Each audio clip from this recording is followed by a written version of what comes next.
James Franklin and the Penn State Nittany Lions were this close last year. Can they beat Michigan? Can they beat Ohio State? There are some people in Happy Valley that aren't talking about just winning a Big Ten championship. Some people over there are talking about winning the whole thing. You are Locked On Big Ten, your daily podcast on the Big Ten Conference. Part of the Locked On Podcast Network. Your team every day.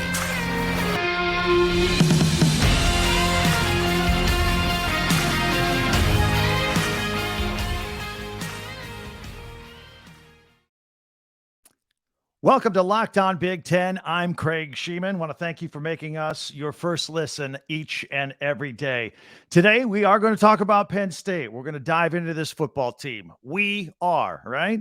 We're going to look at that. We're going to have our game-by-game analysis of the schedule. I'm going to give you an honest assessment of how I think they can progress this season. By the way, quick note on their schedule, a little tease ahead. I love their schedule, and I love how it sets up going to all their big games. So we're going to get into that in just a minute. Also, our final segment, our benchmark of the day, if you will, today, we'll do Big Ten power rankings. I'm going to go on the record here, and we're going to go put our teams 1 through 10 and then others receiving votes, if you will, and how we're going to go into the season with the rankings. Be sure to subscribe and follow Locked On Big Ten for free wherever you get your podcasts. That way, you'll get the latest episode of this podcast as soon as it becomes available each and every day.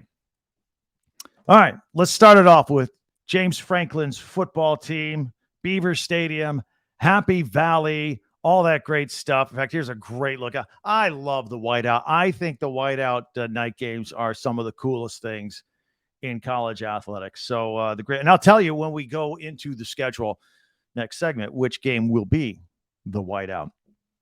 10-2 last year. Great season. Rose Bowl win, everything.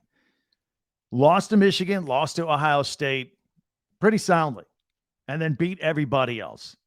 So where are we this year? Well, let's start off with the quarterback position. Of course, Sean Clifford is gone. He was there for 15, 20 years. I mean, it seemed like it anyway, but he was there for 6 years. No doubt about it. He's with the Packers now. And then let's not forget before that, Trace McSorley was the quarterback. I started for 3 years there. So one thing Penn State has had, they have had long-term stability at quarterback, unlike most programs in the country. It's been a great luxury. So moving forward, Drew Allar is going to get his chance, a sophomore. He's a former 5-star, former number 1 ranked quarterback in the nation out of high school at Medina High School. Dad was a tight end at Eastern Michigan, by the way, in Ypsilanti. He appeared in 10 games last year, a little bit of experience, and I think he is ready, and I think he's going to step in. I think this is a nice luxury that Penn State has, nothing really to worry about. I also think that he can rely on a fantastic running game. I'm sure if you're a Penn State fan, you would agree with me. Kevon Lee, he was the leading rusher in 20 and 21. And I even remember he had that game-winning catch at the end of the Purdue game to open up the season last year. Got a little banged up, but then also it's not going to work out for him because of the dynamic dual freshmen that were right behind him. So he's going to transfer to Mississippi State and still have 2 years of eligibility. But the 2 freshmen, Nick Singleton and Kaytron Allar. Wow, what a dynamic duel for freshmen here. A huge factor for this football team. Singleton set a Penn State freshman record with 12 rushing touchdowns, and Singleton and Allen are the first freshman teammates in Big Ten history where both rushed for more than 700 yards in a season. So everything's good so far. Quarterback good, running back good, no problem. If I were to have any kind of question mark, it would be at wide receiver right now. You got Keandre Lambert-Smith. He's the slot receiver, the most experienced receiver coming back. Has over 1,000 receiving yards in his career. Had that 88-yard touchdown reception in the Rose Bowl. By the way, did you know that was the longest play in Rose Bowl history? Think about all the years we've had the Rose Bowl. That was the single longest play in Rose Bowl history. He is also the only Penn State wide receiver to catch and throw a touchdown in a single game. Did that against Michigan State. The receiving core also has Harrison Wallace III, a modest 19 catches last year. He's obviously going to have to step up and deliver more than that this year. And then they did get a senior transfer from Kent State, Dante Cephas, to try and help out a little bit with depth at wide receivers. So that's going to be a wait and see situation, see how it develops, and make sure it's not a weak link on the offense. They're all playing behind a pretty good offensive line. And one of the storylines out of the spring ball session, James Franklin talked about Drew Shelton and his progress. He's transferring to right tackle, and his ability to do that gives them some depth at tackle. In fact, Franklin says that particular move will allow the Nittany Lions to have the best 2 or 3 tackles in the entire country. So coach feels really good about the offensive line. Olu Fashanu, of course, is going to anchor at left tackle. That guy's going to be a first-round pick in the NFL draft, no doubt about it. So the offensive line looks pretty sturdy. So offense, pretty balanced, okay? So everything's looking good there. The whispers, though, out of Penn State are Manny Diaz's defense this year. Some think that it's going to be the best defense in the country, bar none. Not just Big Ten, but the whole country. Here are some guys that we're going to watch, okay? You got Abdul Carter, weak side linebacker. Only started 6 games as a freshman last year, but still was 4th in the conference with 6.5 sacks. Got a lot of postseason notoriety, second team this, first team that. A lot of people noticed what he did that year, and he made a lot of postseason lists. Chop Robinson on the defensive end, 5.5 sacks. 3 times he was the coaching staff defensive player of the week. So the coaches are noticing what he's doing each and every week down in the trenches. And also Danny Dennis Sutton. He made the ESPN.com all true freshman team. So got a little bit of a theme here with the defense. Super young, but super talented and producing at a super young age. And now they're all a year older, a year of experience under their belt. Time to really move forward and make a big jump. Also, another player of note on this Penn State defense, Kalen King at corner. This guy, he might be the first corner taken in the NFL draft coming up. 3 interceptions last year, led the Big Ten with 18 pass breakups, and did something else that I really like, and not every corner does this. He tackles. 30 tackles last year. Sometimes corners are out there just to break up passes and cover wide receivers. Others that can go in there and make a hit and save the defense. Those are guys that get noticed, and those are guys that end up in the NFL. And Kalen King is going to be in the NFL, no doubt about it. All right, so that's the look at the team as it stands now. At this point, I always like to take a quick peek into recruiting. A lot of people have Penn State top 5, top 6. In recruiting. They got 20 people signed already from 2024, led by Quentin Martin out of Belle Vernon, Pennsylvania. Linebackers, Cooper Cousins out of Erie, Pennsylvania. Another linebacker, Donovan Harbor from Wisconsin, coming into Penn State, leading that group. So let's back up a little bit and talk about the team on hand as they go into the 2023 season and how I see things. And I hesitate to do this. Well, I kind of call Penn State a sleeper team. That's a little disrespectful because they're too good to be a sleeper team. They're here, all right? They're ready to win some football games. But they're always going to be in the shadow when there are expectations for Ohio State and Michigan. Everybody says, who's going to win that last game and go on to the Big Ten championship? And then they kind of forget about everybody else. I think Penn State, and Penn State fans, you can hit me up on Twitter at Talk Big Ten or find me on YouTube, make comments. I think they're right there with those guys. I think it is a 3-team race in the Big Ten: Michigan, Ohio State, and Penn State. And so we're going to look at the schedule in a minute, hash it out, and we're going to try and figure out if they can actually get through those 2 roadblocks against Michigan and Ohio State, and maybe not only just get to a Big Ten championship, but if they do, get in that playoff and see what they can do. This is a really, really good football team, and we're going to take a look at that schedule next here on Locked On Big Ten. But first, we are brought to you by FanDuel. Baseball season is in full swing, and there's no better place to get into the action than FanDuel, America's #1 sports book. Because right now, new customers get a no-sweat first bet up to $1,000. That's right, up to $1,000 back in bonus bets if your first bet doesn't win. That should make you feel better. Just go to FanDuel.com/lockedon and join today. Baseball is a great time to bet. Little prop bets or first inning bets. That's what I like to do. So don't miss your chance to snag a no-sweat first bet up to $1,000 when you join FanDuel today. Just go to FanDuel.com/lockedon to sign up.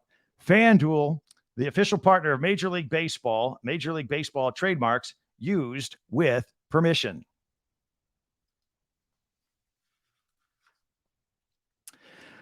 All right, we're going to take a look at the schedule in just a second. But first, I want to thank you for making Locked On Big Ten your first listen every single day. Every dayers, our next show, we'll take an early look at the Wisconsin Badger football team. That's right, Bucky Badger. We're going to talk about you tomorrow. Be sure to subscribe on YouTube, share, follow, and like Locked On Big Ten. And I thank you very much for that. All right, here's the schedule as I see it.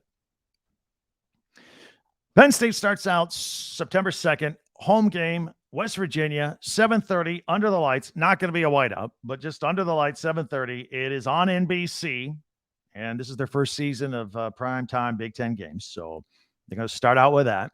And then Delaware in week 2, a noon game. So 2-0, if we want to be realistic about it. Then Penn State goes on the road for their Big Ten opener at Illinois. That's a noon game as well. Illinois, an 8-win team last year. Pretty good. Brett Bielema, pivotal third year. And but I think Penn State is the more talented team and should come out ahead there and be 3-0.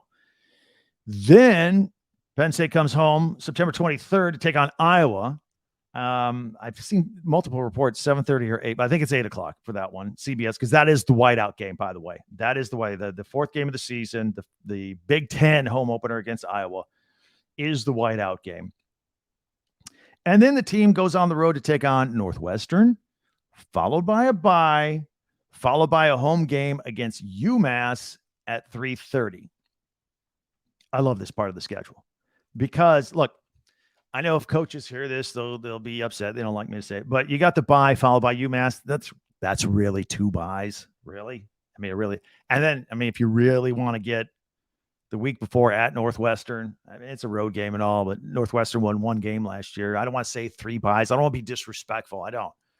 But a double bye. You got the bye and then UMass going into at Ohio State on the 21st of October. I love that. That really gives you a chance to get a little rest, play some other guys, work on a few things, game plan, and be ready for Ohio State, the most important game on the schedule. Absolutely. Of course, Penn State came up short last year, 44-31. But I think it's going to be their wide receivers versus Kalen King and the Penn State secondary in that game. And the whole country's going to be watching that. That's a hugely important game. After that game, the next one on the schedule is a home game against Indiana. Should be another win for Penn State there. Then at Maryland, should be another win there. That sets up the next most important game on the schedule, and that would be a home game noon against Michigan. It's the stripe out game. Probably going to be the Fox Big noon game as well. I think it's all going to come down on that game, who can stop the run. I think you got the 2 best running teams in the Big Ten loaded at running back, both sides, Michigan and Penn State, and I think it's going to be just a smash mouth classic game, and whoever can control the running game will win that football game. But you got a nice setup for both the Ohio State game and the setup before the Michigan game. Then they play Rutgers at home, and then Penn State finishes on the road at Michigan State. Well, actually, it's not at Michigan State. It's against Michigan State. It's going to be at Ford Field.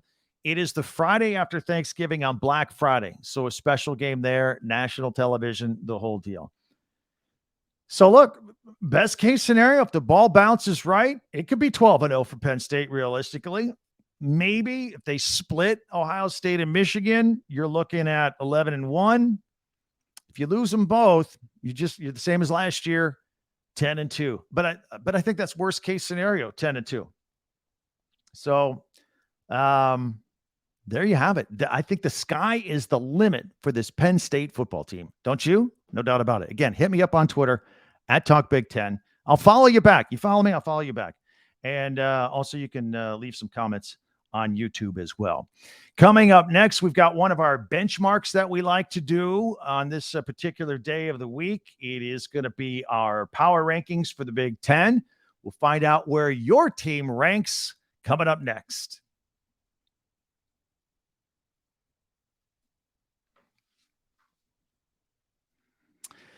So here on Locked On Big Ten, again, want to thank you for checking us out. This is where we do our benchmark segments, and it's the same thing each day of the week. Like every Wednesday, for example, we'll do power rankings. I'm going to do power rankings just to get on the record right now with how I see the top 10 teams in Big Ten, and then I'll have the other 4 as receiving votes, however you want to do it. Obviously, nothing is going to change between now and the start of the season unless there's a major injury in camp or something like that.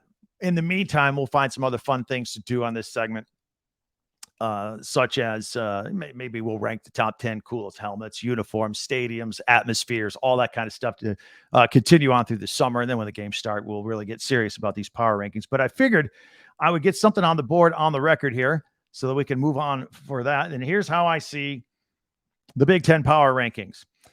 Michigan Wolverines at number 1. I think they have the best power running game in the league, followed by the Ohio State Buckeyes, who have the best receivers in the country. Forget about the league.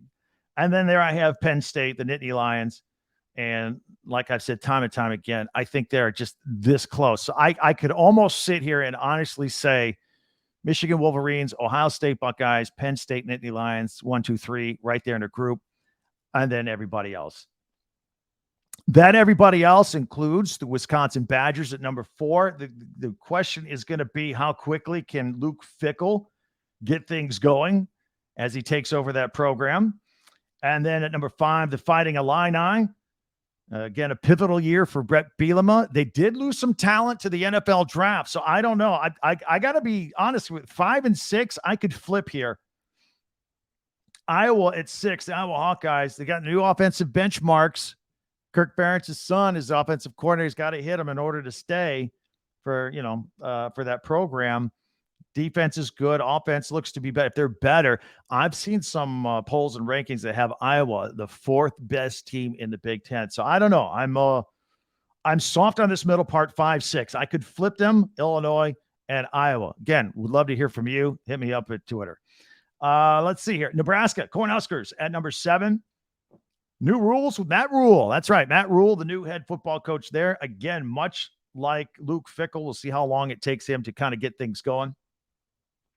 Michigan State, they got a lot of new transfers in a defense for Mel Tucker's team. We'll see how they do. I've got them at 8. The Indiana Hoosiers, Tom Allen, looking for a bounce back. I'll have a new quarterback this year as well. And the Purdue Boilermakers at 10. They have a new coach and a new quarterback that will be playing for him here as well. So the others, Maryland Terps, Rutgers Scarlet Knights, Minnesota Gophers, and Northwestern Wildcats. For those of you who are just listening on the audio version, I've got them listed up on the screen here on the video if you're checking it out on YouTube. So there you have it. I'm on the record. Those are our first Locked On Big Ten Power Rankings for the upcoming season. Okay?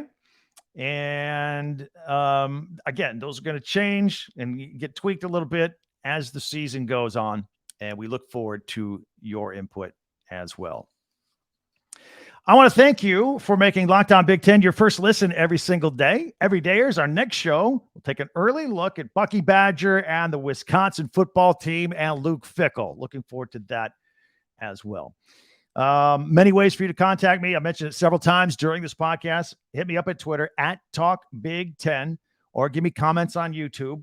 And those are the best ways to reach me right now. And I will answer everybody back. I promise. I always do that. Be sure to subscribe and follow this podcast right now on your favorite podcast app, and you'll get the latest episode of Locked On Big Ten as soon as it becomes available at the beginning of each and every day. Now I invite you to check out the Locked On Sports Today podcast for the latest on everything else going on in sports. That'll do it. That was a lot of fun. I hope you enjoyed it. I want you to have a great day the rest of the way. Check us out again tomorrow. I'm Craig Shemon for Locked On Big Ten.